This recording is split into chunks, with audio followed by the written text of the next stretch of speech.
नई बहू ने बनाई पाव भाजी।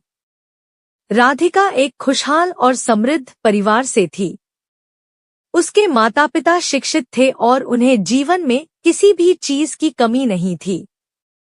राधिका की शादी एक ऐसे लड़के से तय हुई थी जिसका नाम विशाल था। विशाल एक अच्छे परिवार से था जो मुंबई के एक बड़े इलाके में रहते थे। राधिका के माता पिता को यह देखकर खुशी हुई कि उनकी बेटी को ऐसा परिवार मिल रहा है। उन्हें पूरा विश्वास था कि राधिका का जीवन सुख सुविधाओं से भरा होगा।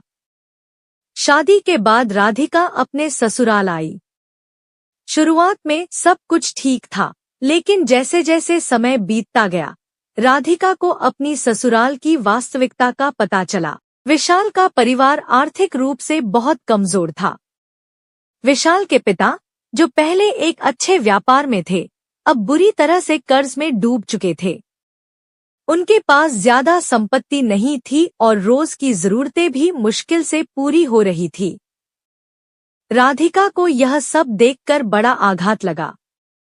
वह सोचती रही कि उसकी शादी एक संपन्न परिवार में हुई थी, लेकिन वह खुद को एक बहुत साधारण बल्कि गरीब परिवार में पाकर दुखी हो गई थी।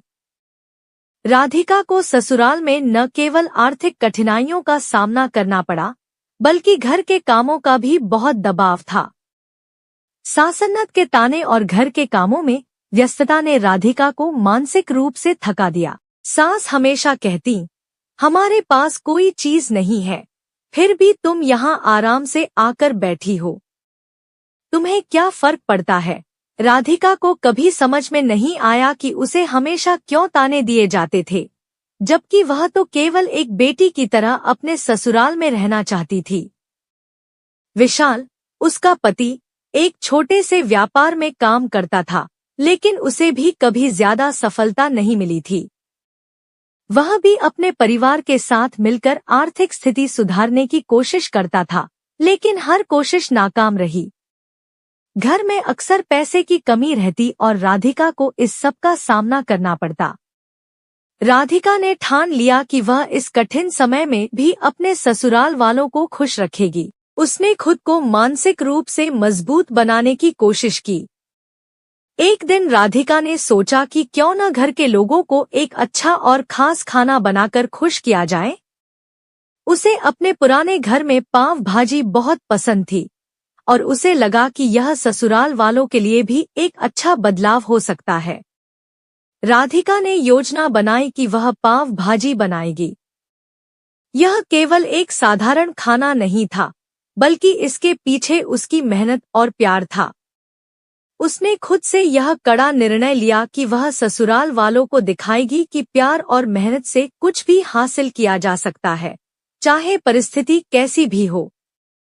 राधिका ने अगले दिन सुबह सुबह तैयार होकर सब्जियां काटना शुरू किया। वह जानती थी कि पाव भाजी को स्वादिष्ट बनाने के लिए ताजगी जरूरी है। उसने सारे मसाले और सब्जियां अपने तरीके से पकाकर पाव भाजी बनाई। पूरे घर में खुशबू फैल गई और जब राधिका ने पाव भाजी सभी को परोस दी, तो घर के सभी लोग हैरान रह गए। किसी ने भी सोचा नहीं था कि राधिका, जो हमेशा थोड़ा चुप रहती है, वह इतना अच्छा खाना बना सकती है। विशाल की माँ, सास, ने पहली बार राधिका की तारीफ की। उन्होंने कहा, आज तुमने सच में कमाल कर दिया। घर में खुशबू फैल गई है। तुम सच में घर की बहू हो। राधिका के दिल को यह सुनकर बहुत संतुष्टि मिली। यह उसके लिए न केवल एक जीत थी, बल्कि उसके संघर्ष का भी एक छोटा सा फल था। पाव भाजी के दिन ने ससुराल में एक नई शुरुआत की। धीरे धीरे राधिका के ससुराल वाले उसे समझने लगे। वह यह समझने लगे कि राधिका केवल पैसे और संपत्ति में नहीं, बल्कि एक मजबूत और संघर्षशील महिला में विश्वास करती है। राधिका ने उन्हें यह दिखा दिया कि सही प्रयास, सच्चा प्यार और एकजुटता से किसी भी समस्या का समाधान निकाला जा सकता है। विशाल ने भी अपनी पत्नी को और उसकी मेहनत को सराहा। उसने अपने परिवार से यह कहा कि राधिका ने जो किया, वह सिर्फ खाना बनाने की बात नहीं थी, बल्कि वह एक बदलाव का संकेत था। धीरे धीरे ससुराल वालों ने भी अपने रवैये में बदलाव लाया। घर में अब प्यार और समझदारी की बुनियाद मजबूत हो गई थी। इस कहानी का सबसे महत्वपूर्ण संदेश यह था कि जीवन में परिस्थितियां चाहे जैसी भी हों, अगर परिवार में प्यार और एकजुटता हो तो हम किसी भी मुश्किल का सामना कर सकते हैं।